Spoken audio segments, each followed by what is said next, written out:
The scent of lemon pudding still lingers in a house where truth once burned hotter than the oven. A young woman came seeking refuge, but in Wolfe's brownstone, every recipe carries a hidden ingredient, and not all of them are edible.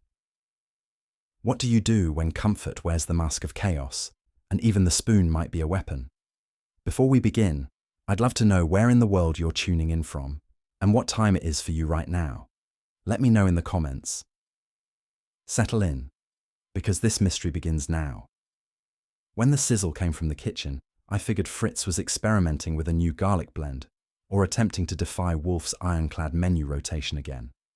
What I didn't expect, what nobody in his right mind would expect, was a female voice, light and low, murmuring something about the heat being just right now.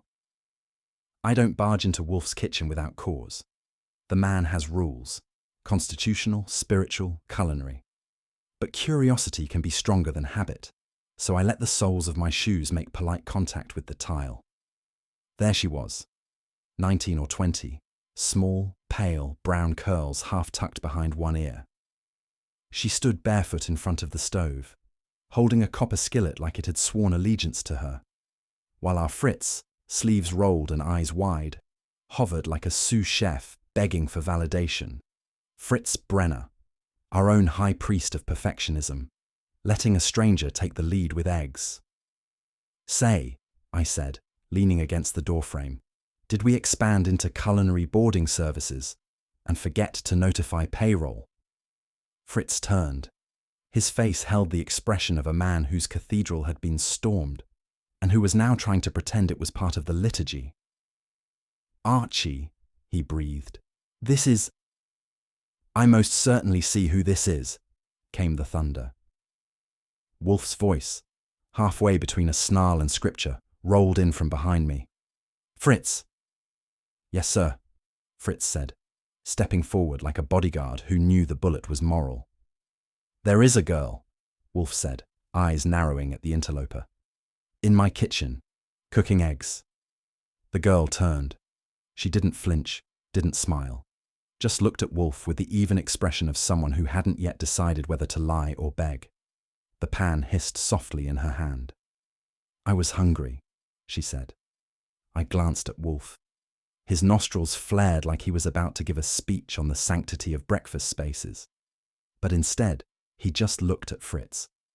I presume, he said icily, you have a name to pair with this outrage. Fritz hesitated. That, right there, was the first miracle. I'd seen him stand firm against food critics, but Wolfe's stare was something else. A different heat, the kind that melts good men. She is Anneliese, he said at last.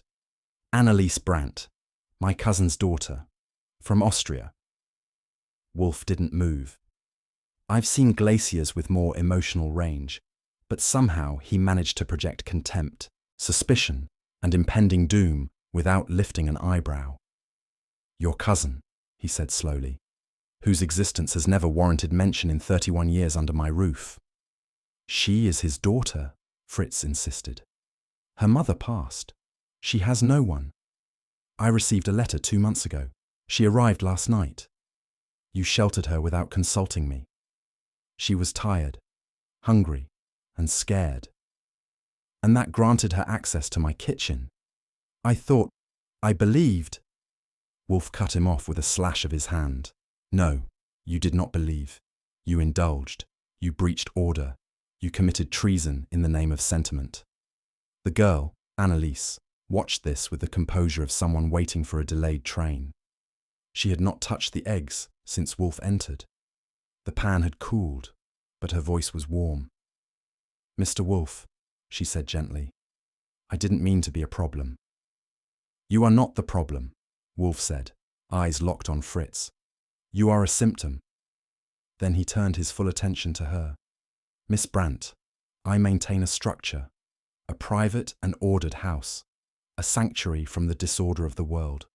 I do not permit guests to manifest unannounced, nor to wield cookware as tokens of suffering. He glanced once more at Fritz. There are no cousins in my kitchen. After Wolfe stomped off, his form of exit being more glide than gallop, I took it upon myself to do the next sensible thing. lean against the counter and start talking. "So," I said to her, "you're Anneliese Brandt, Austrian, recent arrival, long-lost relation, and apparently fond of butter ratios. Is that the whole string of pearls, or just the clasp?" She glanced at Fritz, who had slumped into a chair like a man watching the last train leave the station. Then back to me. "I was raised outside Graz," she said. "In the mountains. It's very cold." "That's so," I said. "But you pronounce cold like a girl who took 6th grade in Yonkers." She didn't blink. "I like words. I read American books. I watched films. Judy Garland helped." "Uh-huh." I moved closer and plucked the pan from the stove. Cold, congealed egg film. "And you're cooking? You picked that up in the Alps, or is there a Bronx diner in the Tyrolean basin?" She hesitated for half a beat, too short for fear, too long for accident. "I worked in a bakery near Salzburg." "Did the bakery also teach you to sauté onions with your left hand while measuring paprika with your right?" This time, she didn't answer. She was poised, too poised. Scared, maybe, but not rattled. Her English didn't trip. Her eyes didn't dart. I'd seen girls bluff before, but not many who could do it over a stovetop while being flanked by Fritz and observed by Wolfe. I had a theory forming, but it needed traction. Something real. Something that would make her crack or curve. I leaned back and offered her a smile that wasn't quite polite. "You ever been to Albany?" "Once," she said, too quick. The air shifted, like Wolfe's office door had sighed open upstairs, even though it hadn't. I didn't need to hear his footsteps to know he was coming back. The man didn't give warnings, he gave verdicts. Sure enough, a moment later, he returned. "She must go," he announced, addressing the statement to the room, not the person. Fritz stood. "Please." "No." "She has nowhere—" "No." I gave her my word. "You had no authority to give anything. This is my home, my kitchen, and my table. You have usurped all three." Fritz looked at him, and for once, the quiet little man with the whisk and the wine pairings didn't fold. He just stood there. "She is family," he said softly. "That," Wolfe replied, "is precisely the problem." And then Anneliese did the most inconvenient thing imaginable. She fell. No dramatic gasp, no fluttering hand to forehead, just a slow collapse, like a stack of soft towels tipping off a shelf. Fritz was closest. He caught her halfway down, and I moved fast enough to keep her from cracking her head on the corner tile. Wolfe didn't move. He looked down at her and muttered, "Oh, for heaven's sake." Fritz held her like she was made of glass. "She's fainted." "Obvious," Wolfe said, turning toward the office. "When she wakes, inform her of her departure time." But I saw the flicker. Not in his face, never there, but in the tempo of his steps. It wasn't disgust anymore. It was calculation. He wasn't finished with her. Not yet. We laid her on the office couch, Wolfe having stormed off to the orchids, and Fritz fetched a damp cloth while I monitored her breathing. "Too dramatic for a fever," I muttered. "Too quiet for a performance." Her eyelids fluttered, then opened halfway. I was leaning down, watching for eye movement, and she must have caught just enough to register me. "Jeez," she whispered, hoarse but clear. "You got a spotlight in here?" "Not mein Gott, not ach, not even a faintly European, pardon me, just, jeez."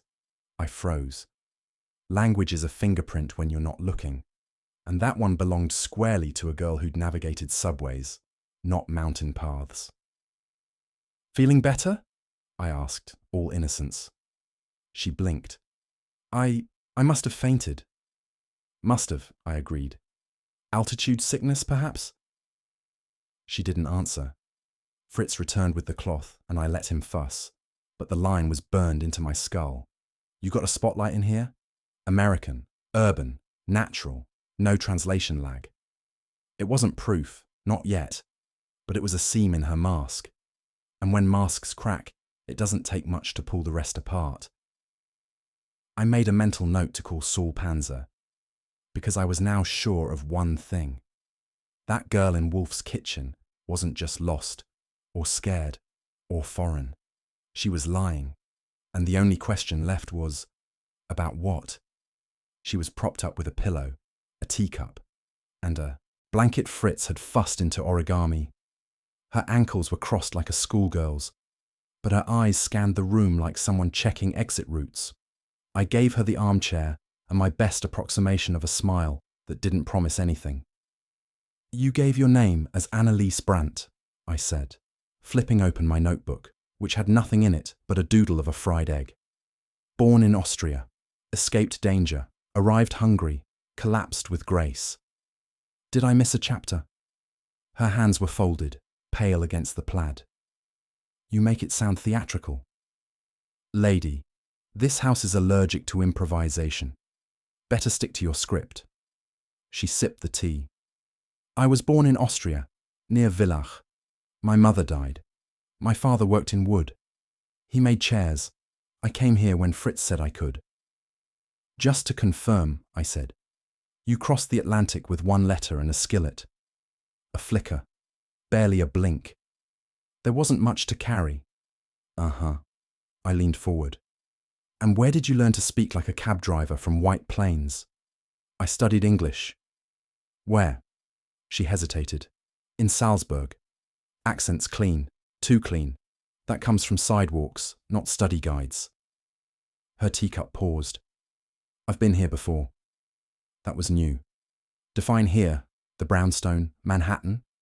"Upstate, Albany, years ago. Before or after the Austrian bakery job?" She didn't answer, but her posture shifted, subtly. That little tuck of the chin that means retreat without surrender. She wasn't improvising. She was editing. I stood and closed the notebook, unused. "One of those stories is true, Anneliese. Maybe both. But they don't belong to the same girl." "So, which one are you?" She didn't reply. From upstairs, a door clicked. I didn't need the acoustics check to know it was the orchid room. Wolfe does not retreat.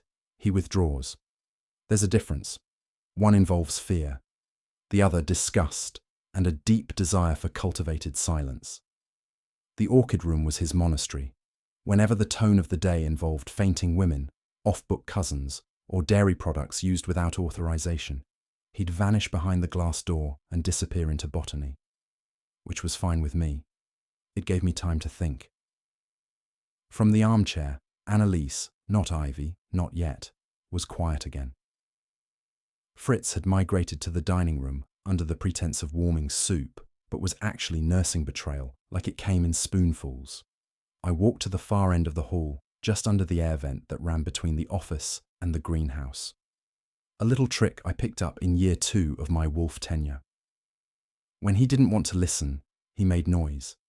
When he did want to listen, he left that vent open. "Her syntax slips," I called just loud enough. "Too fast on the New Yorkisms. She knows the subway better than she knows Salzburg." Silence. "And she has 2 backstories, both stitched together with elbow patches and courage." Still nothing. But I pictured the orchids swaying gently under Wolfe's breath. "She's hiding something," I added. "Maybe not malicious, but practiced." I turned, and sure enough the vent closed with a precise click. Retreat over. He didn't raise his voice, not Fritz, but the kind of volume that matters is measured in disappointment, not decibels. "She is my family," he said. Or near enough. If I had a daughter, I would want someone to take her in. We were in the dining room now. The kitchen door was half shut, as if it couldn't bear to look at us. "You've worked here 31 years, I said. You ever see Wolfe taken astray?" She needed shelter. She needed a script supervisor. He gave me a look, the kind that makes you feel like you just salted the soup without asking. "I read the letter," he said. "I checked the postage. She was real before she arrived." Was she real when she spoke perfect mid-Atlantic? When she fainted like she'd studied the act from page 1 of a nurse's manual? I know what I saw. Sure, I said. But do you know what you're seeing? He didn't answer. Which was fair, because neither did I. Wolfe re-entered then, composed like a professor walking into an exam hall he designed. Fritz, he said, your actions were emotionally sincere and structurally disastrous. Fritz met his gaze, unwavering. I made a choice.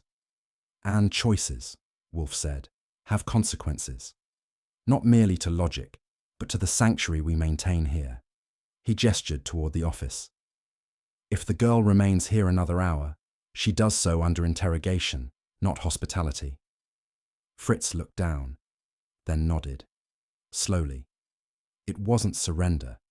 It was something closer to sorrow. I followed Wolfe into the office and closed the door behind us. The air was sharper there. Less soup steam, more disapproval. He sank into the chair, folded his hands over his girth, and looked at me like a surgeon examining a broken bone. Saul, he said. Now. No background yet, I said. You want me to start with immigration, bakery unions, or drama clubs? None, he said. I want Saul. Saul Panzer, when you need him, appears as though summoned from under the carpet. I called his number and gave him the name. Anneliese Brandt. Vienna to Manhattan, cousin of Fritz. No passport yet visible. No documents, but a mouthful of mixed geography. Find her, Wolfe said after I hung up. Find her, or find the girl she's borrowing her story from. I nodded, but there was something else.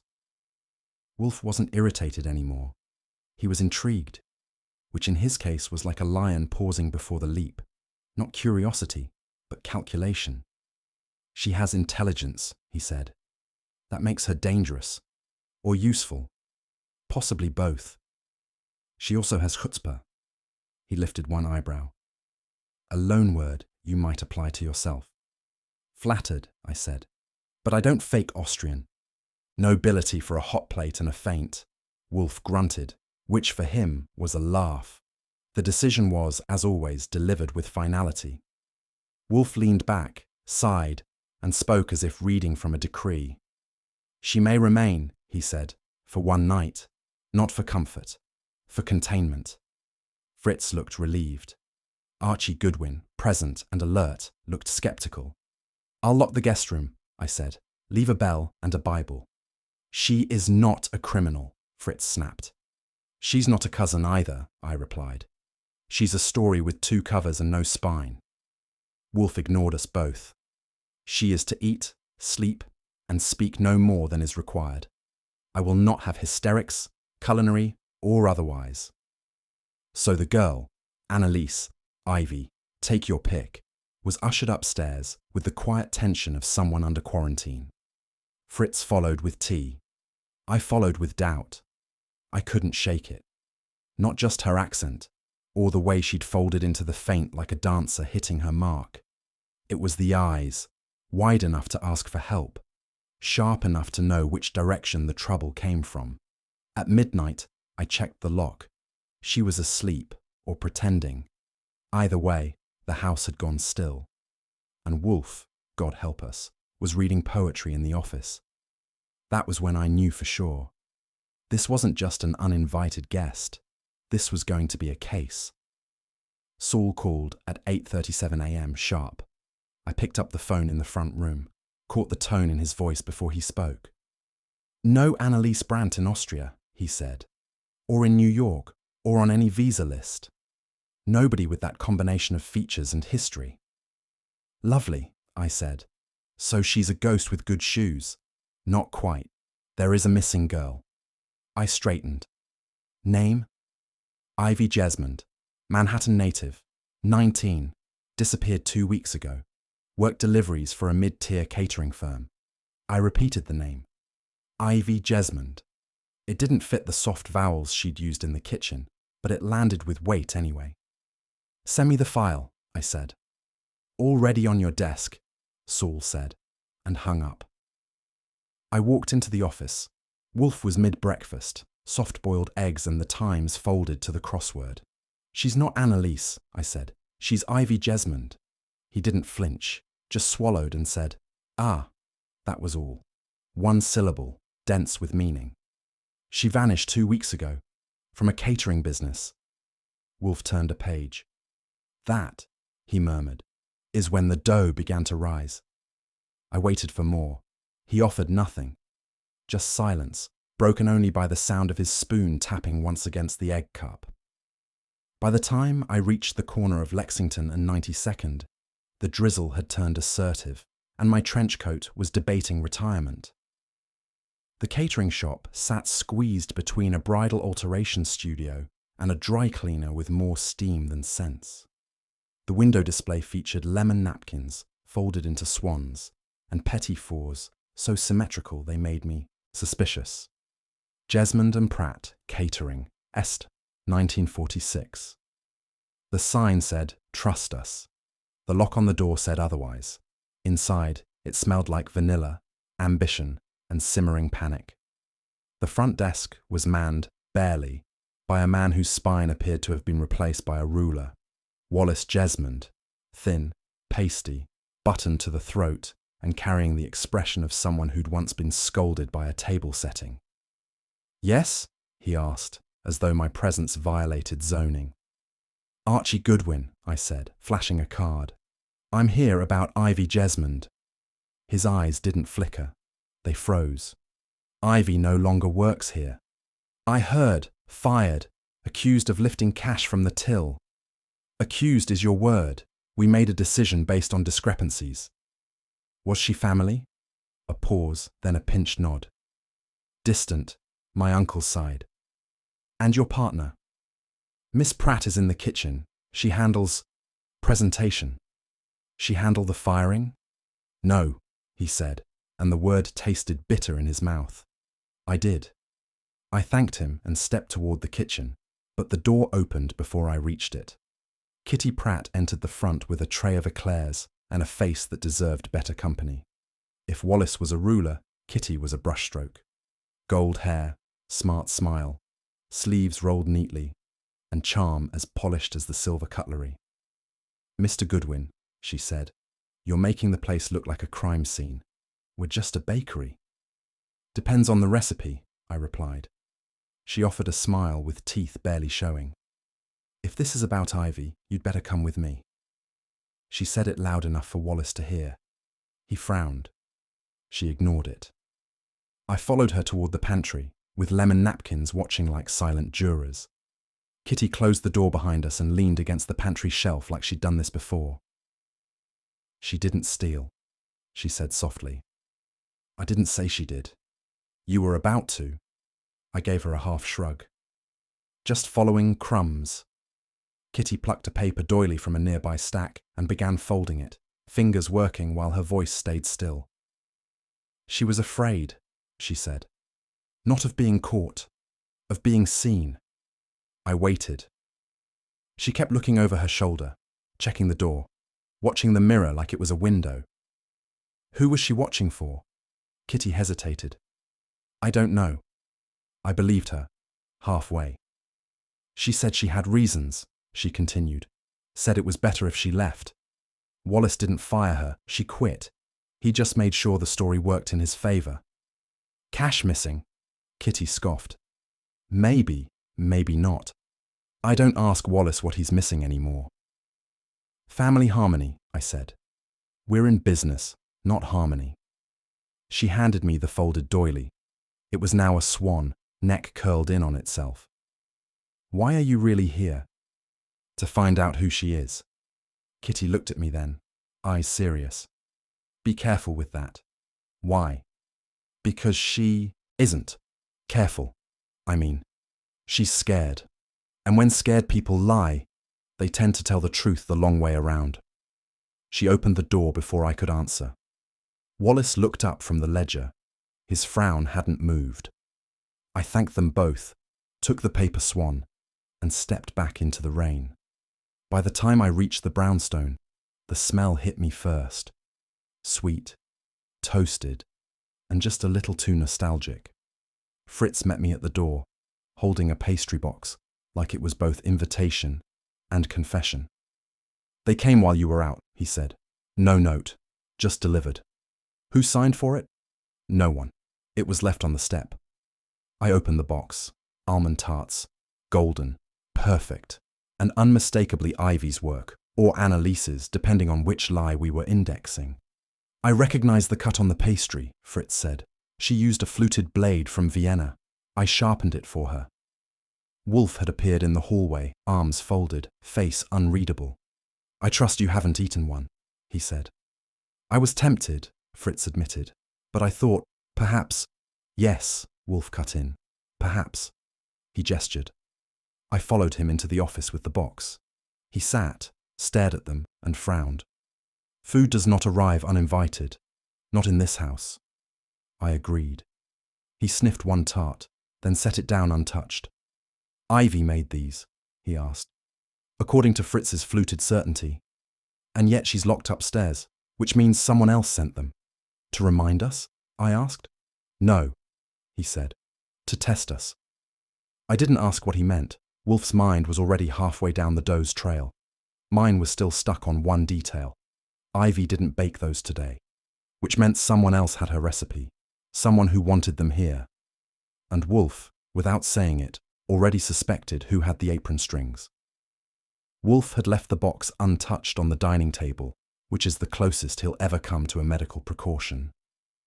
I was about to suggest calling the lab boys for a test on the tarts, when Fritz, bless his procedural soul, appeared behind me with the stubbornness of a man defending both pastry and pride. Let me try one, he said, voice neutral but his hand already reaching. I'll know if something's wrong. Wolfe didn't answer, which, in our house, passes for consent, if not encouragement. I watched him pick one up, the corners still golden, the smell deceptively innocent, almond, flour, a hint of citrus zest. He took a bite, chewed once, twice. It's hers, he said, licking a flake from his lower lip. The crust, she always… And then it happened. The spatula in his other hand clattered to the tile. His knees buckled, not like a man losing balance, but like a column collapsing. He grabbed for the edge of the counter and missed it by an inch. I caught his arm just enough to keep his head from cracking open against the cabinet door. Fritz, I barked. Wolfe was already on his feet, bellowing, for me to bring him upstairs. There are moments when Wolfe moves. It's rare, and it's terrifying. I'll get him, I said, already under Fritz's arm.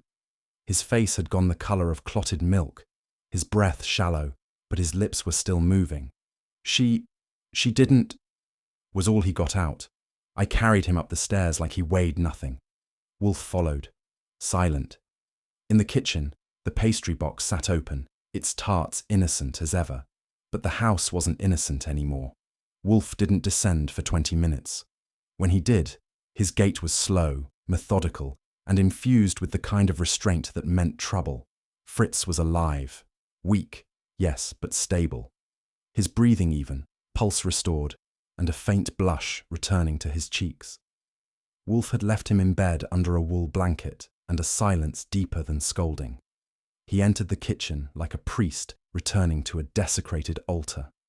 I stood by the counter, arms folded, watching the tart box like it might blink. He stopped at the table and regarded the pastries for a long moment before finally selecting the one Fritz had bitten from.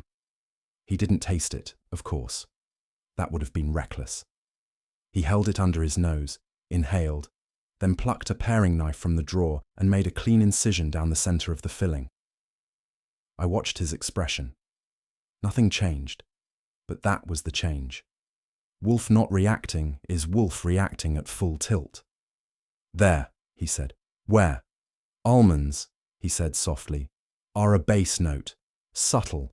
These are brighter, amplified, artificial. I bent down and took a whiff. He was right. There was a sharpness beneath the almond, something just a hair too eager. Ivy's recipe? I asked. The structure is hers, the flavour is not. So? Wolfe set the knife down with quiet finality.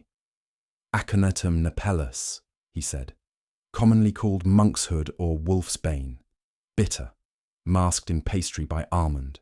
A coward's method, and nearly fatal. I stared at the tart. So that wasn't a warning. No, Wolfe said. That was an attempt. To kill Fritz. Possibly, but more likely. He stopped, eyes narrowing. What? He looked at me, eyes cold. More likely it was meant for me. He turned back toward the office without another word, and just like that, the case had a pulse and a vendetta. The brownstone doesn't often feel like a battlefield, but that night it did. The silence had weight, and every creak of the old wood floors seemed to test our nerves. Fritz was upstairs, weak but alive, and Wolfe had already issued the kind of orders that make the air tighten. Nobody touched the kitchen, nobody entered the pantry, nobody spoke unless summoned. I sat in the office, watching him from my usual chair. Wolfe hadn't said much since confirming what we already suspected. He tested a sliver of the tart with a glass rod, then dropped a single pinch of powder onto the residue. The reaction was, faint but unmistakable, blue to violet. Aconite, he said, voice as flat as the plate. Monkshood. Used in small doses, it paralyzes the heart. Somebody's got a poetic streak, I said. Poetry is wasted on murder, he replied. It wasn't just anger, it was something colder. Wolfe's fury, when it arrives, doesn't raise its voice. It sharpens it. He looked around the office like the very air had betrayed him. To poison food in my house, he said quietly, is an act of blasphemy. I didn't argue. The brownstone was his church, and Fritz its choir. Someone had sung the wrong hymn. Fritz would recover, the doctor said as much, but Wolfe wasn't measuring health. He was measuring insult. He finally turned to me. The message is obvious, he said. A warning, not of error, but of possession. Whoever sent those tarts claims agency and expects recognition. I leaned back. So the baker's got a grudge. Or a claim, he said. Perhaps both. I knew then this wasn't about revenge. It was about authorship, and Wolfe intended to find the ones signing their crimes in almond paste. The sound started soft, a muffled sob drifting from the stairwell. I didn't need a directory to know it was Ivy. She appeared at the office door, pale, eyes red, hands twisting at her sleeve. It's my fault, she whispered. Please, I have to tell you. Miss Jesmond, Wolfe said without looking up. You will do nothing of the sort. She froze, mid-step. You mistake this for a confessional, he continued. It is not. It is a repository of evidence, not emotion. But he raised a hand. Silence, madam. If guilt moves you to speech, control it. If innocence does, prove it. I half expected her to bolt. Instead, she crumpled into the red chair, trembling. I handed her a handkerchief, not because Wolfe would, but because I've seen tears ruin upholstery. He regarded her coldly. You will answer only what is asked. I am not your priest, nor your confessor. I am your only hope of logic. She nodded, mute, clutching the handkerchief like a lifeline. Archie, Wolfe said, you will observe, nothing more. If she attempts drama, remove her. That last part was unnecessary. Drama and I are old acquaintances. We keep our distance. Wolfe leaned back, eyes half shut. You are not yet the cause, he said to her. But you are, indubitably, the catalyst. Her breath hitched. The house fell quiet again. Upstairs, Fritz's faint cough punctured the stillness, like a reminder that mercy had no place in this house tonight. The next morning began with a phone call that replaced breakfast with nausea. It was Saul. His voice was low, steady, but with that undercurrent that means trouble has gone corporeal. Wallace Jesmond, he said. Dead. Found this morning at the catering company. How? I asked. In the back stockroom, slumped behind, flour crates. Looks like he fell asleep. Didn't wake up. I thanked him and hung up. Wolfe, already at his desk, lifted an eyebrow. Report, he said. Wallace Jesmond's checked out. Dead in his own kitchen annex. Wolfe frowned.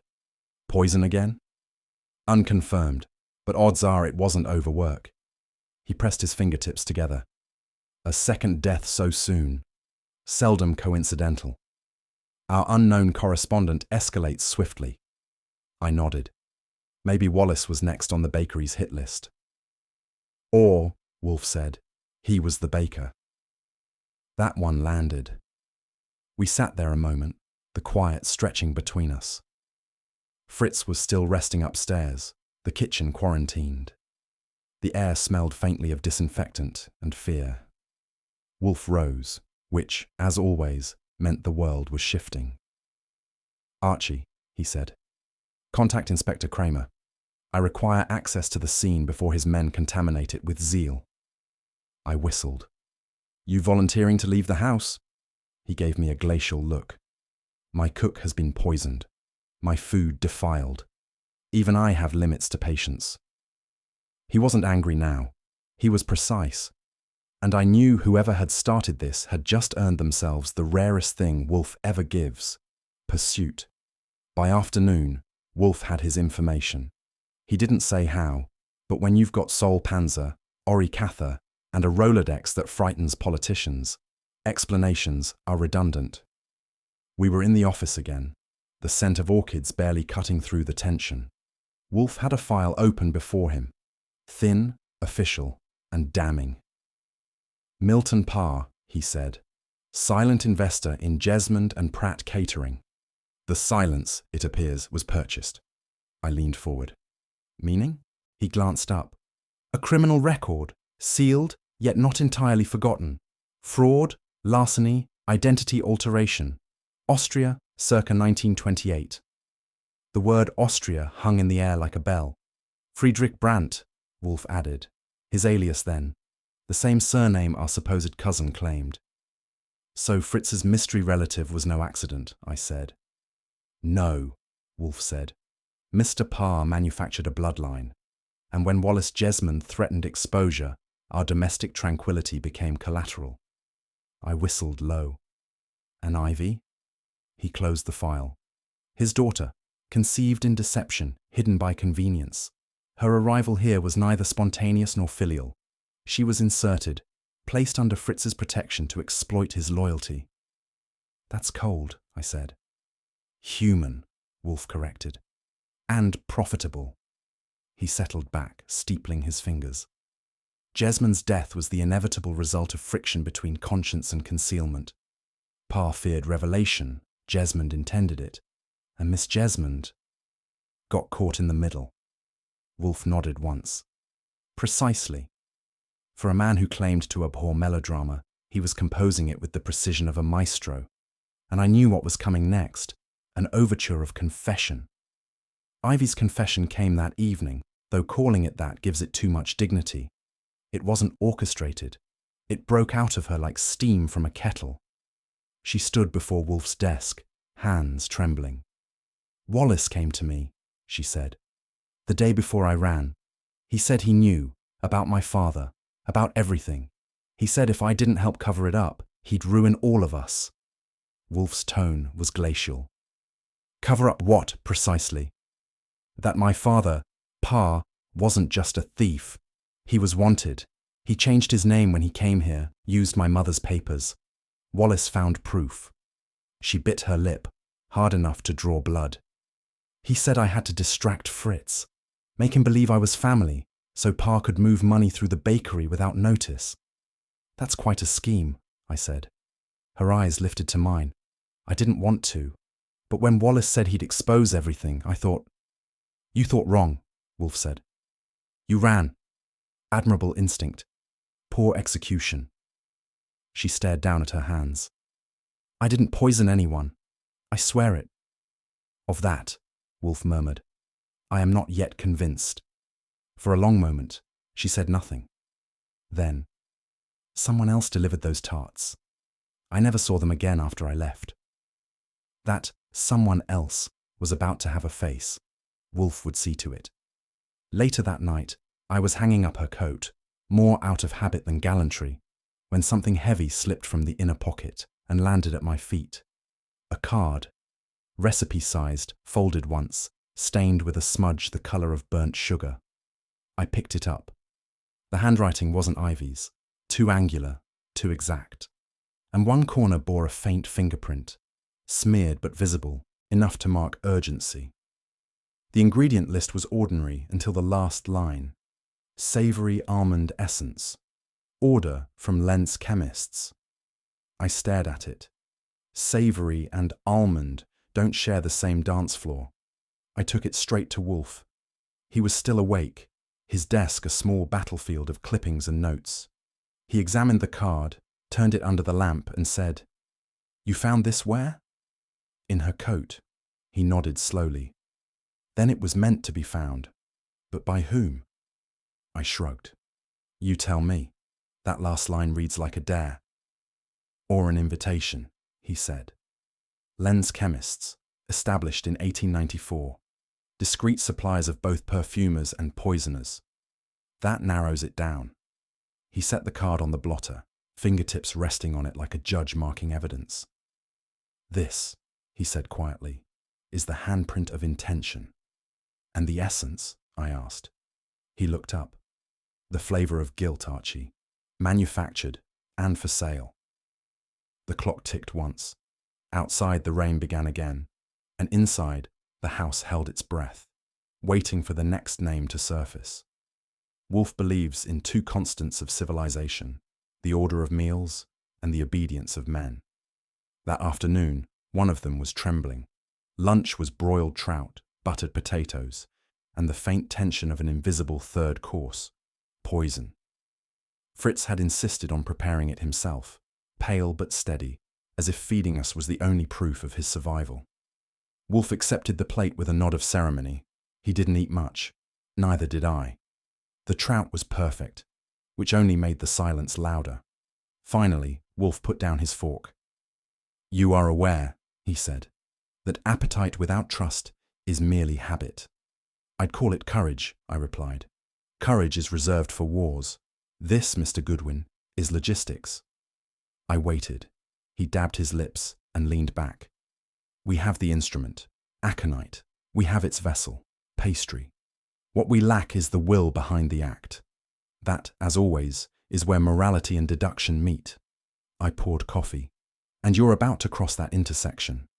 "Precisely. The recipe card was not Ivy's, the essence not culinary. Lentz chemists supply industrial-grade compounds, flavoring in name only. You will therefore go there, discreetly.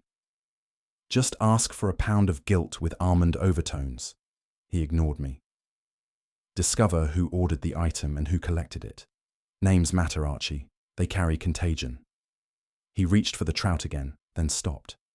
"And if the order was placed under mine, or Fritz's, I want to know before the police do." That was enough for me. I stood. The trout had gone cold, but the trail was warming. Lentz Chemists was tucked between a furrier and a pawn shop on 47th, the kind of address where money pretends it's science. The clerk behind the counter had the pallor of someone who inhaled disinfectant for a living. I flipped open my wallet just enough to flash Wolfe's letterhead. "Private inquiry. We're tracing a chemical used for food flavoring. Almond essence. Ordered last month." He consulted a ledger thick enough to bench press. His finger stopped midway down a page. "Yes, Kitty Pratt, Jesmond and Pratt Catering. But..." He hesitated. "But..." "It was collected, not delivered. The signature's not hers. A man picked it up. Name of F. Brandt." That earned him a raised eyebrow. "You sure?" He nodded. "Identification presented. Austrian passport copy. Address in Brooklyn Heights. Paid cash." "Still got it?" He frowned. "We don't keep forged documents, sir." So he knew it was forged. That was almost refreshing. I thanked him and walked out, feeling the winter wind slap a few thoughts into place. Kitty orders poison under the pretense of flavoring. A man, conveniently named Brandt, collects it. Brandt, the same name Ivy borrowed for her cousin Fiction. Either coincidence had developed a taste for irony, or someone was tying bows on their lies. I phoned the brownstone from a booth. Fritz answered, cautious but steady. "He is in conference," he said. Tell him the essence wasn't just almond, I said. It's also Austrian. By the time I reached the sidewalk, I knew Wolfe would be waiting. He doesn't pace, but he vibrates in place when deduction catches scent. And this scent was about to lead back across an ocean. Saul called just as I came through the door. Wolfe took the receiver himself, which meant this wasn't routine. I lingered, pretending to check mail, which fooled exactly no one. When Wolfe hung up, his face had the satisfaction of a man who'd just been proven right on principle. Mr. Parr, he said, has been industrious. Before America, he resided in Graz, Austria, under the name Friedrich Brandt. Another Brandt, I said. We're collecting them like baseball cards. He ignored me. He fled in 1929 after a financial scandal involving forged import licenses. The trail ends there, conveniently, until his miraculous re-emergence as a silent investor in an American catering firm. I whistled. So the silent part was literal. Wolfe nodded. And strategic. He purchased reputation by distance. But one cannot expatriate guilt indefinitely. Wallace Jesmond, it seems, discovered the truth and intended to monetize it. Blackmail? Of course. Wallace was an opportunist, not a fool. He wanted money, not justice. I poured myself a drink and got death instead. Efficient accounting. Wolfe leaned back, hands steepled. The motive sharpens. Parr's fortune depends on secrecy. Kitty's business depends on him, and Ivy depends on everyone else's lies. Each thread knots around the name Brandt. Which happens to match Fritz's fake cousin, I said. He inclined his head. A fabricated relation. Parr used Fritz's trust as cover for his own corruption. Family ties by forgery, I said. A modern art. Indeed, Wolfe murmured. But the composition now requires a signature. He reached for the phone again. Summon Miss Jesmond. And I knew it wasn't sympathy that prompted it. It was precision. Ivy came down the stairs as if every step might revoke her existence. Her face was drained, her voice almost absent. Wolfe didn't rise, but his eyes followed her like a balance scale. Miss Jesmond, he began, you are not Fritz's cousin.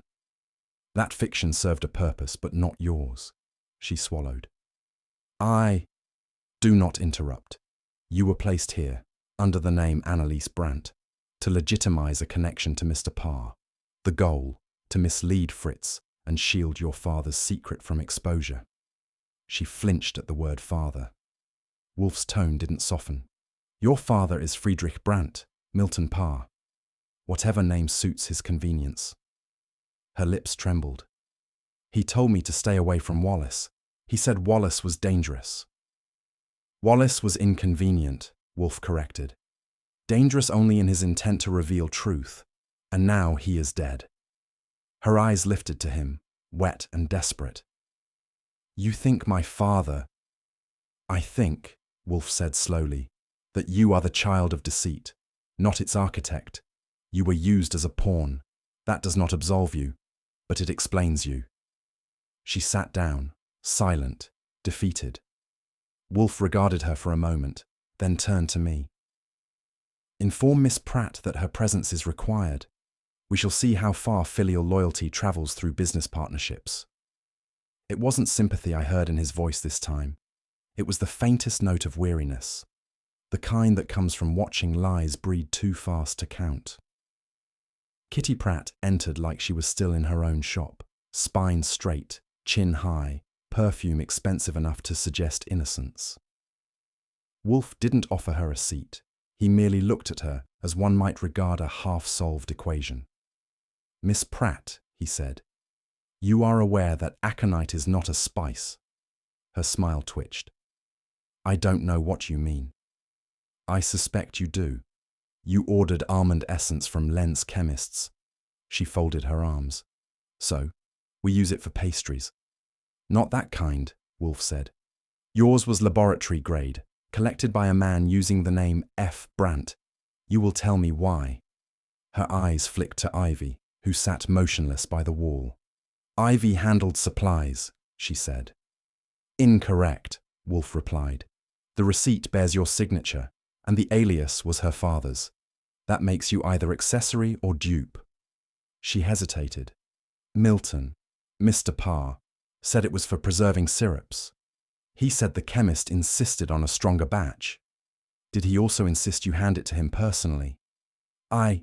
No, I left it in the office safe. And the next morning, Wolfe said, Wallace Jesmond was dead. Kitty's eyes widened.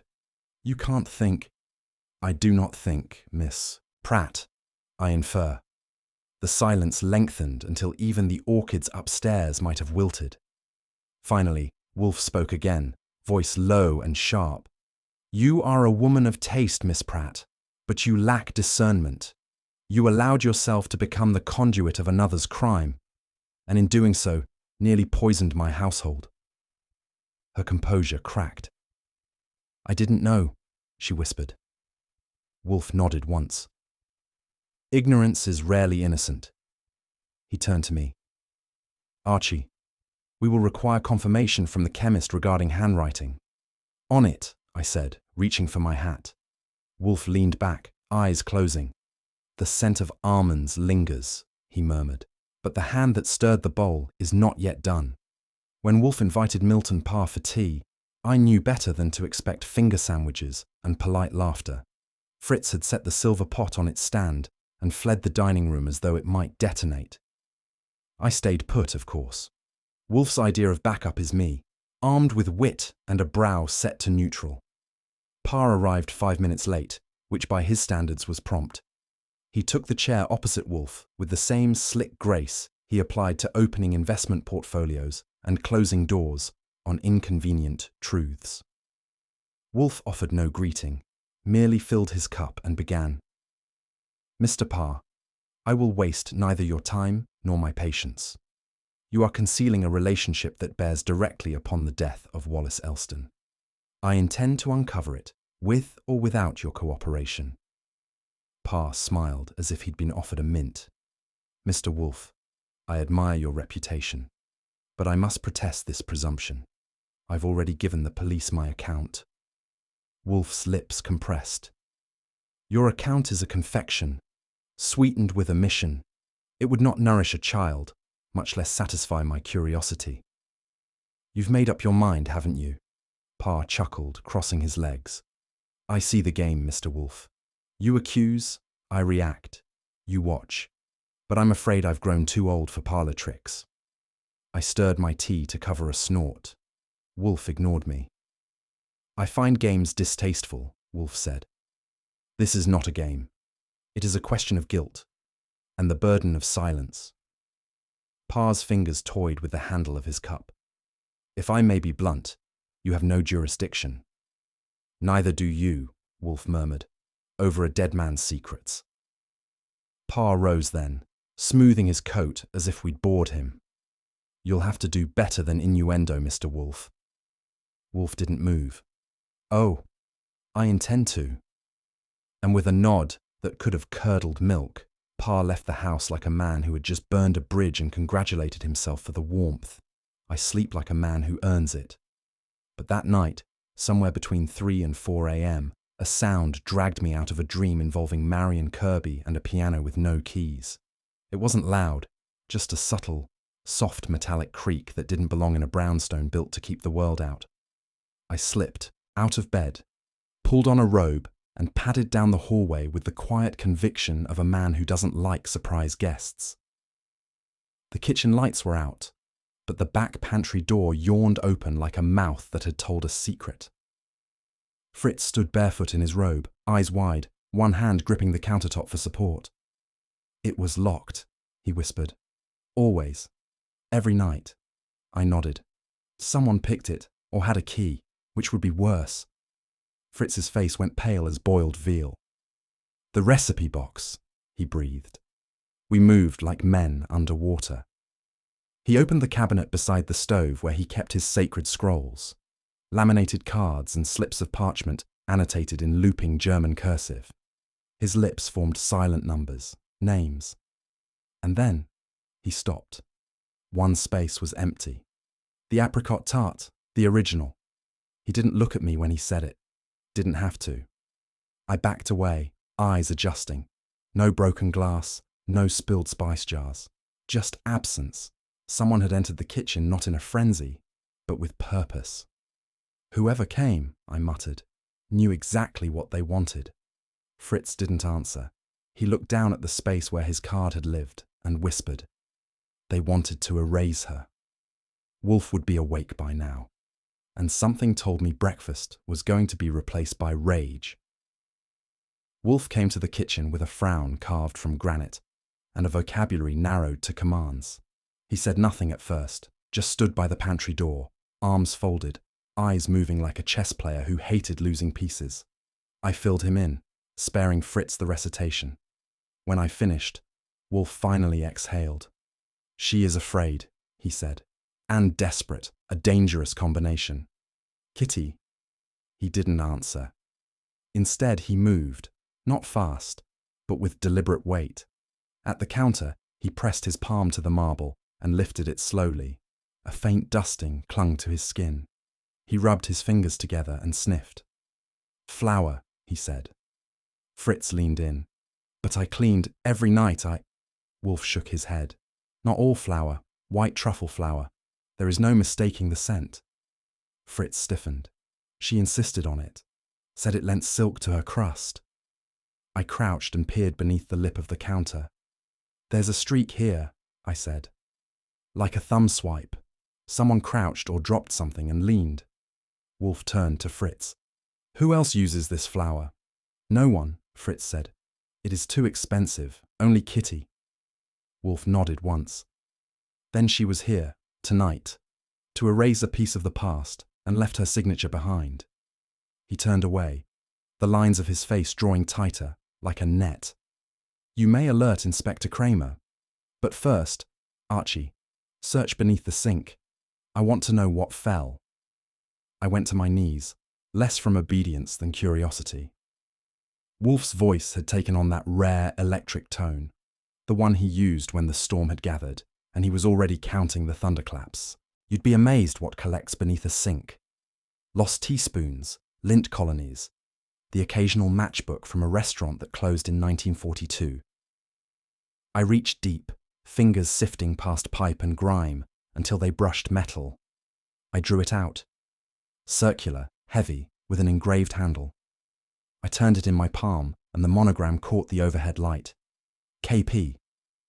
Not a brand exactly. More like a claim. Fritz gasped. Her pastry stamp. She dropped it, I said. No, Wolfe corrected from above. She discarded it, or it slipped in her haste. Either way, it remained. A mark of origin. I stood, holding it up like a badge. So the flower's hers. The stamp is hers. And the recipe card, gone. Wolfe took the stamp and examined it, as if it were a coin minted by guilt itself. Foolish, he murmured. Had she removed only the card, suspicion might have fluttered but not landed. But this is incontrovertible. Proof of presence. I crossed my arms. Why now? Why risk a break-in? Wolfe looked at the stamp one last time before placing it beside the missing card's empty slot. Because guilt grows teeth in silence. And Kitty Pratt has realized the silence is ending. He turned then toward the hallway. Archie, call her. Tell her Mr. Wolfe would like to speak. And be polite. She is, after all, a woman who knows her crusts. I went for the phone, but not before glancing back at the sink. The pastry stamp sat there like a signature at the bottom of a confession. Only the ink was flour, and the crime was sweeter than it looked. When I brought Ivy back up from the kitchen, she looked like a wilted lilac in a June thunderstorm, pale, bent, and about as fragrant as a girl could be after having had her soul wrung like a dishcloth. Wolfe, who had just finished plucking at his orchid, didn't say a word at first. He gestured to the red armchair like he was seating a duchess at her own firing squad. Sit, Miss Chalmers, he said. She didn't, not immediately. She stood there, clenching her gloves in one hand like they were strangling her, and the silence stretched out long enough for me to wonder if Wolfe was planning to use the plants as leverage. Finally, she spoke. Not to him, not to me, but somewhere in between. It wasn't supposed to go that far, she said, her voice splintering at the edges. Wallace said, if it came out, he'd make it look like I poisoned him. He said I had motive. He knew. Wolfe didn't blink. And did you? She shook her head. No. Kitty's my sister. Half-sister. My father had a second family. She didn't even know who I was until last spring. Wallace found out. He told Milton Pa. And Pa, he paid me to disappear. Go back upstate. Leave New York. I was the embarrassment. The wild card. Indeed, Wolfe murmured. And you agreed? For a time. Until Kitty found me. She said she'd protect me, that I didn't owe them anything. I leaned a shoulder against the wall. And that was when she brought you into the bakery. She said it would be poetic, Ivy whispered. To stand in the same kitchen as our father's reputation and bake it clean again. Wolfe lifted one finger. But Wallace Langley knew the arrangement. He posed a threat. He said he'd go to the papers, that the city would eat a scandal like that for breakfast. Greed, vengeance, and the morning news, I muttered. Lovely combo. Ivy's lip trembled. I didn't poison anyone, but I lied. I let Kitty use me because I thought, maybe finally, someone was on my side. Wolfe folded his hands together on his stomach. And what, Miss Chalmers, did she ask of you that you never delivered? Ivy's voice cracked again, just slightly. She wanted me to deliver pastries to Wallace, lemon tarts. She said it would be a peace offering, a sister's olive branch through butter and sugar. Sentimental rot, Wolfe grunted. Did you? No, I couldn't. I told her I did, but I dumped them in a trash can near Columbus Circle. I didn't want to be part of it. Yet you allowed her to believe the errand was complete. I was afraid of what she'd do if I didn't. Wolfe closed his eyes briefly, as if suffering the emotional weight of a poorly composed soufflé. And you prepared the tarts? Yes, from my recipe. She insisted. So Kitty had the motive, I said. You had the recipe. But only one of you had reason to make sure Wallace Langley didn't get to flap his gums. Wolfe opened his eyes. Miss Chalmers, did your sister ever retrieve the discarded tarts? She blinked. No, I don't think so. But she knew they were never delivered. Ivy hesitated. She suspected. I think that's why she sent me out again the next morning. But I wouldn't take anything else to him. Wolfe made a small sound, almost like the creak of an old chair. Then we must consider, Mr. Goodwin, that the poisoned tarts did arrive, yet not by Miss Chalmers's hand. I caught the idea as it slid across the carpet, which means Kitty found another route, one with a cleaner alibi and maybe fewer fingerprints, unless she left some anyway. Miss Chalmers, Wolfe said, turning his full bulk in her direction. Did your sister ever handle the box after the pastries were prepared? Ivy looked down at her gloves, twisted beyond salvation. Yes, she sealed it herself, with a ribbon. Wolfe's nostrils flared slightly. Then I suggest we summon the law before the aroma of deceit dissipates. I made the call myself. Wolfe doesn't like phones unless they're being used to trap someone into a confession or summon a roast squab. But when I told Kramer who it was and what it concerned, I got the usual reply. What the hell kind of mess are you two tangled in this time? You'll want in on this one, I said. We've got motive, opportunity, and a sister act with enough resentment to power a city block. He grunted. Are you feeding me fish bait? Or is Wolfe finally ready to share? Let's call it an appetizer. Wolfe's setting the table. Be there in 20, Kramer said, and hung up before I could invite him to bring dessert. He arrived in 24, smelling faintly of cigar smoke and precinct sweat. I opened the door, nodded him inside, and said, Welcome to the most polite murder investigation this side of Park Avenue. Wolfe didn't rise. He never does. But he did incline his head, like a man welcoming a dinner guest he doesn't entirely trust not to spill wine. "Inspector," Wolfe said, "I believe your presence is now warranted." "That's so?" Kramer muttered, unbuttoning his coat like he was bracing for indigestion. "You finally decided to stop hoarding clues?" Wolfe raised a brow. "I have not, nor will I, but I have set the stage." "And the star?" Wolfe looked at me. "Mr. Goodwin, call Miss Catherine Parr. Tell her we've found the evidence that clears her sister." I reached for the phone, already dialing.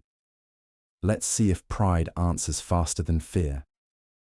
Kitty Parr didn't pick up on the first ring, or the second, but by the third, she answered in that honey-dipped tone I'd come to associate with sincerity that curdled on contact. "Hello?" "Miss Parr," I said. "Archie Goodwin here. Wolfe asked me to ring. He thought you'd like to hear the news in private first." A pause. "News?" "We found something," I said. "In the kitchen. Something that puts Ivy in the clear. Wolfe wants you to see it before he contacts the authorities. You know, give you a chance to process it." Another pause. Then, "Is Ivy still there?" "She is." "What kind of something?" "You'll want to see it," I said, lowering my voice just enough to let implications settle. "It's rather delicate." Kitty exhaled slowly. "I see. Very well. I'll come by. In an hour." "Bring your apron," I said, and hung up before she could ask what I meant. Wolfe gave me a nod from his chair, fingers laced across his girth. "She'll come," I said. "Curiosity and pride make a hell of a motor." "She will," Wolfe said, "and we shall be ready." Kramer grunted from the settee. "You're banking a lot on a bluff, Wolfe." Wolfe glanced at him like he'd questioned the sanctity of time in duck confit. "I never bluff, Inspector. I infer." Then he closed his eyes, as if the case itself was now merely waiting to bloom in proper light. She arrived on time, naturally. Women like Kitty Parr understand the power of punctuality when it comes wrapped in silk and perfume. She wore both, along with a smile designed to sell absolution by the slice. "Mr. Goodwin," she said, breezing past me into the front room, "you do have a way of making a girl curious. That's not the only thing." "I have a way with," I said, and shut the door behind her. She gave Wolfe a little nod, the kind usually reserved for lecturers about to be challenged from the back row. "Mr. Wolfe," she said smoothly, "I hear you've uncovered something." Wolfe didn't return the smile. "Miss Parr, before we address your inquiry, might I trouble you with a question of chemistry?" Her brow lifted. "Chemistry." "Aconitum napellus," Wolfe said, "also known as monkshood or aconite, a charming plant with homicidal properties." She blinked, but not too quickly. "I'm not familiar." "Odd," he said, "since its alkaloid fingerprint was traced in the stomach contents of Mr. Wallace Langley." Kitty's lips parted, just slightly. Not enough to gasp. Enough to breathe in a denial she hadn't formed yet. Wolfe continued. "But that is not the evidence I mentioned. Miss Chalmers has been illuminating. Yet she failed to mention one detail. Something left behind. Something personal." Kitty tilted her head. "And what would that be?" I leaned against the doorway, arms folded. "Let's talk fingerprints, Miss Parr, and maybe pastry stamps." For the first time, her smile wavered. Wolfe reached for his beer. "Shall we discuss fingerprints?" Kitty Jesmond sat in the red chair like it was a throne built just for her, legs crossed, gloved hands folded neatly, and a smile that had been polished to a dull shine. She'd accepted the tea Fritz handed her with a breathy, "How civilized," and took 2 dainty sips like she wasn't in the middle of a minefield with her shoes made of flint. Wolfe hadn't spoken yet. He was leaning back in his chair, fingertips resting on the arms, the shape of his silhouette more marble sculpture than man. I was in my usual chair with notebook closed, pen capped. I already knew I wouldn't be writing anything down today. Kitty waited 10 more seconds, sipping again, then tried a preemptive strike. "You said you had something that would exonerate Ivy," she said lightly. I assume this is the part where you explain? Wolfe's eyes opened. Miss Jesmond, he said, the search for exoneration leads through the tunnel of culpability. Yours, in this case. Her eyebrows lifted just a touch. Mine? I do not indulge in dramatics, nor in vendetta. You are here because the evidence, sifted and unhurried, now clarifies you as the source of poison, the orchestrator of deceit, and the would-be architect of your sister's ruin. You're calling me a murderer. No, I am calling you the designer of a murder. The hand that tipped the cup may not have been yours, but the mind behind the menu was. She uncrossed her legs, the smile dimming. You can't prove that. On the contrary, Wolfe said, proof is, at times, like yeast. It rises when left alone long enough. I'll give her this. She didn't crack. She simply set the teacup down with a gentle clink, leaned forward, and waited. Wolfe nodded once, almost imperceptibly. Let us begin with a duplicate recipe card. It is not unusual, Wolfe continued, for a family business to maintain multiple copies of a recipe. Redundancy, after all, is a practical safeguard. But when one copy vanishes, and another reappears bearing a unique fingerprint, yours, Miss Jesmond, it ceases to be redundancy and becomes subterfuge.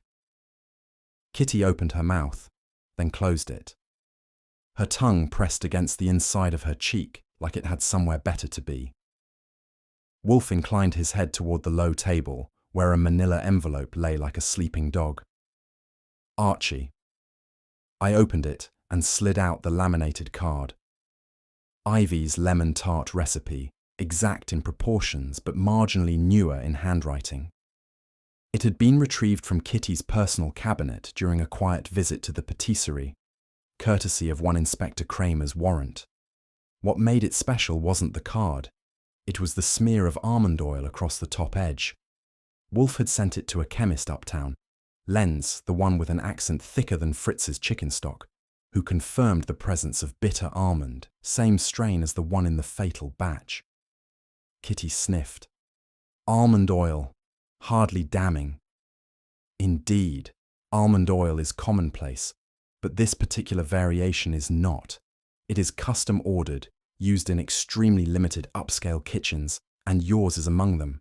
Furthermore, the oil was not in the batch Ivy prepared. It was in the one intended to replace hers. Her composure wavered, just enough to tilt the scales. You're guessing. No, Miss Jesmond, I am deducing. The oil, the duplication of the card, and the precise pressure of your right forefinger on the upper corner, matched by latent prints pulled from the envelope you yourself gave Ivy, demonstrate an intent to shift blame and conceal authorship. Her lips curled, but this time not in a smile. Who says I gave Ivy anything? She asked. Wolfe folded his hands. Fritz. Right on cue, and I mean that literally. Fritz stepped into the office like he'd been waiting on the other side of the door for a cue line in a Broadway matinee. He was pale, which for Fritz meant ghostly, but his spine was straight and his chin didn't wobble. He didn't speak at first. He simply approached Wolfe and held something out in his white-gloved hand. A brass pastry stamp, custom cast, bearing the curved initials KJ Kitty's breath caught. Just the barest hitch in rhythm. But I'd seen corpses do more with less. Fritz turned to her. You gave it to me, he said quietly, to use on the tray. You said it was a special batch, and Miss Ivy was to be surprised. Kitty tried for a chuckle and ended up with a cough. That proves nothing. Wolfe raised an eyebrow. On the contrary, that stamp bears your name, your initials, and your ambition. It was applied to 3 of the tarts that contained aconitine, and none others. It was, shall we say, a personal signature. Why would I? You did not intend for them to be eaten by Inspector Kramer, Wolfe said. You intended them as a gesture of reconciliation, or so the note claimed.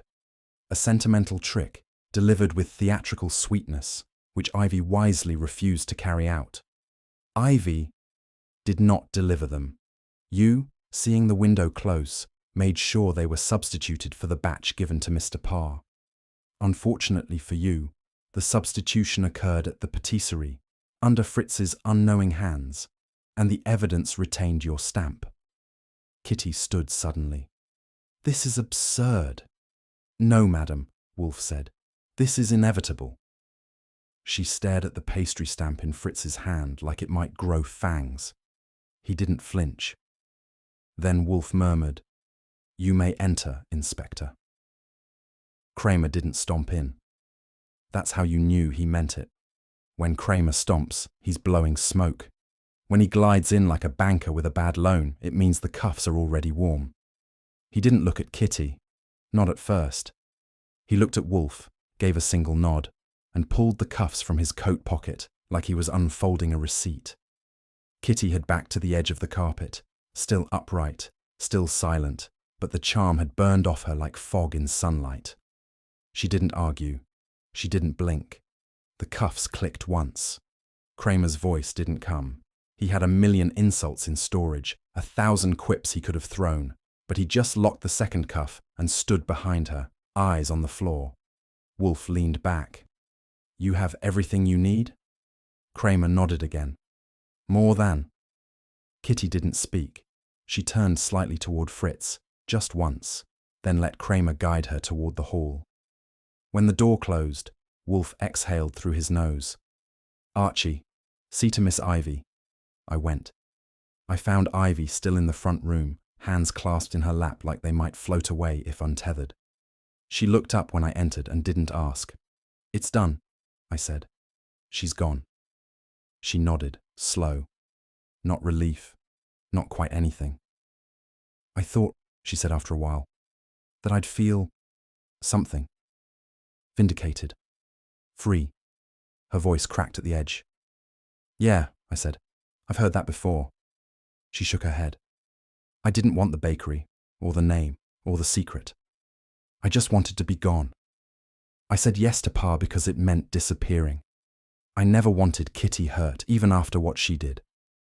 I just didn't want to be her shadow anymore." "You're not," I said. She gave a tired smile. "No, but shadows don't vanish. They just get longer." I didn't have a reply for that. So I walked her back to the office in silence. Wolfe had remained at his desk, unmoved except for the tilt of his head as we re-entered. Fritz, already returned to the kitchen, had left no trace but the fading scent of almond and lemon. Ivy took a chair, without being asked.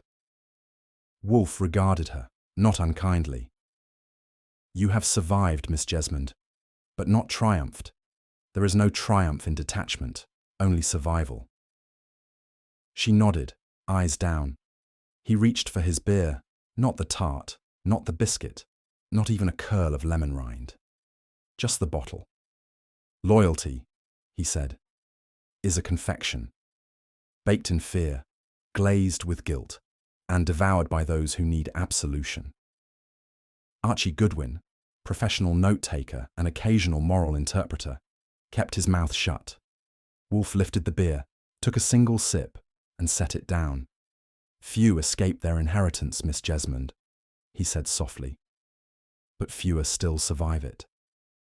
Then the brownstone fell quiet again. Fritz served the trout with all the composure of a man who had never carried a murder weapon wrapped in gingham cloth into the room hours earlier.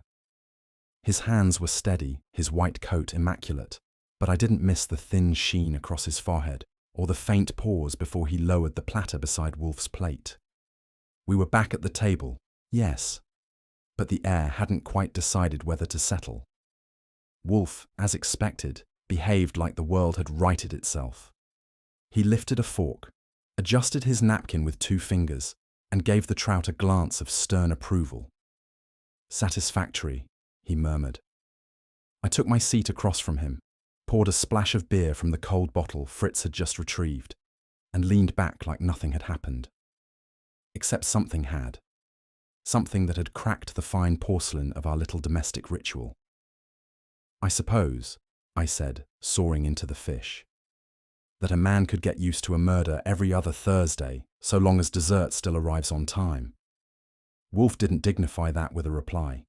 He rarely did when my tone got too close to flippant for his palate. But he reached for the lemon pudding when Fritz reappeared, and that said more than words.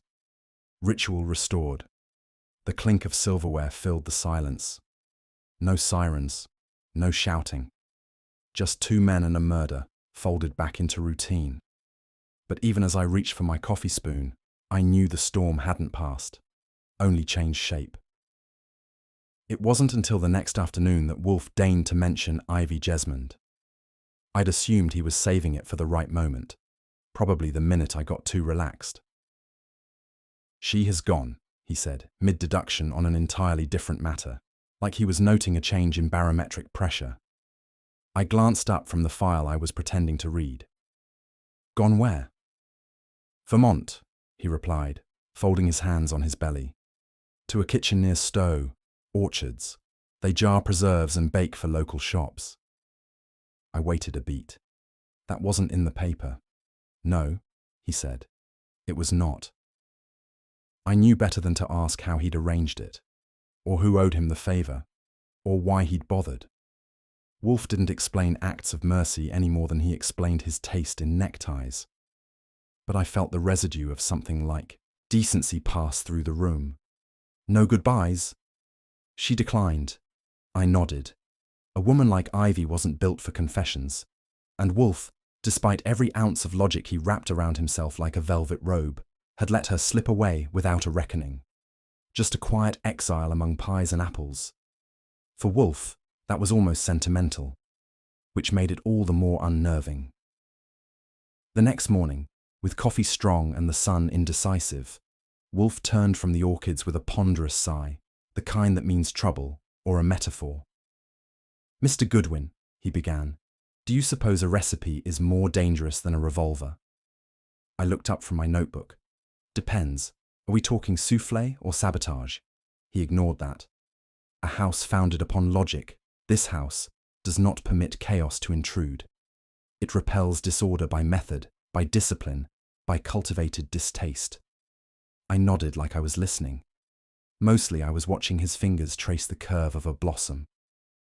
"Ivy Jesmond," he continued, "believed that because she could bake with precision, she could also live without consequence.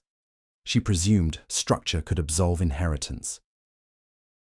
I stayed quiet. Wolfe rarely went philosophical before noon, and when he did, it meant something itched under his skin. "She did not lie to us," he said, lowering himself into the chair. "Not precisely, but she erred gravely. Her error was spiritual. She believed intellect could confine impulse, that domestic order could sanitize moral decay." He reached for his glass. "Water, not beer. It cannot. Order does not purify origin. It only postpones exposure."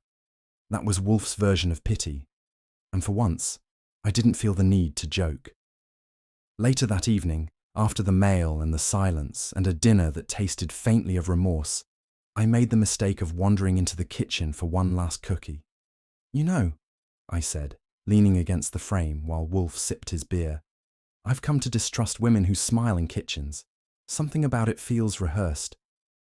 He lifted an eyebrow. "A curious deduction, Mr. Goodwin." "I mean it," I said. "There's something about a grin next to a hot oven that smells like ambition, or maybe arsenic." Wolfe didn't smile, which meant I'd landed somewhere close to his sentiment.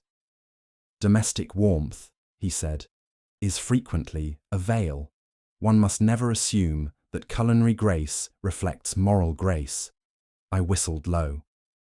"Put that in a cookbook." He finished his beer, wiped his lip with a square of linen, and set the glass down with a precise clink. "One should never underestimate," he said, voice dry as dust, "the power of a spoon wielded by a liar." I let that hang there. No follow-up, no wisecrack. The kitchen clock ticked. Outside, the city sighed. Inside, the air settled, not innocent, but clean, and Wolfe didn't ask for dessert. In the quiet that followed, the brownstone exhaled, as if releasing the breath it had held through every poisoned whisper and polished lie. Justice had been served, not with thunder, but with a spoon, and a truth no longer hidden beneath flower and charm. Ivy left not in triumph, but in silence, a reminder that survival is not the same as peace, and exile sometimes begins at home. Would you have shown mercy to Ivy Jesmond, or locked the kitchen door? Let me know your thoughts in the comments, and if you enjoyed the mystery, be sure to like the video, share it with someone who loves detective stories, and subscribe for more. Not every case ends with applause, but the truth, once found, always echoes.